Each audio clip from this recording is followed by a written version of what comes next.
All நான் பணத்தை ஈர்க்கிறேன். என்ன மாதிரி ஒரு டயலாக் பாருங்க. இந்த ட்ரீம், பணம் என்பது இருக்கு. அது எங்க இருக்குன்னா, மிகப்பெரிய கனவு பணம், நிறைய பணம், நிறைய பணம், மில்லியனர் பில்லியனர் எல்லாமே. ஒரு பிரைவேட் ஜெட்ல இருந்து ஐலாண்ட்ல இருந்து நீங்க என்னென்ன நினைக்கிறீங்களோ எல்லாம் வச்சுக்கணும். அதான் ஒரு கனவு. அதையும் தாண்டி நான் யோசிக்கிறேன்டா, அதையும் தாண்டி இருக்க பணத்தை கொண்டு வந்துட்டு இருக்கேன்டா. இதுதான் லாஜிக், ரைட்?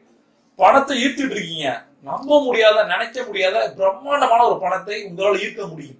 இதுதான் பிரபஞ்ச விதி சொல்லுது, பிரபஞ்ச ரகசியம் சொல்லுது. உங்களால் முடியும், அவ்வளவுதான். லாஸ்ட் ஒன், என் வாழ்க்கையில் பணம் பெற நான் தயாராக இருக்கிறேன். என் வாழ்க்கையில் பணம் பெற நான் தயாராக இருக்கிறேன். என் வாழ்க்கையில் பணம் பெற நான் தயாராக இருக்கிறேன்.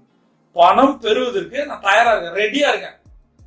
சரி, உங்க வீட்டுல 2 பசங்க இருக்காங்க. ஒருத்தர் ரெடியா இல்ல, ஒருத்தர் ரெடியா இருக்கான். நீங்க ஷாப்பிங் வெளியில கடைக்க கூட்டு போகும்போது யாரை கூட்டு போவீங்க? ரெடியா இருக்க பையனியா இல்ல ரெடி ஆகாம இருக்க பையனியா?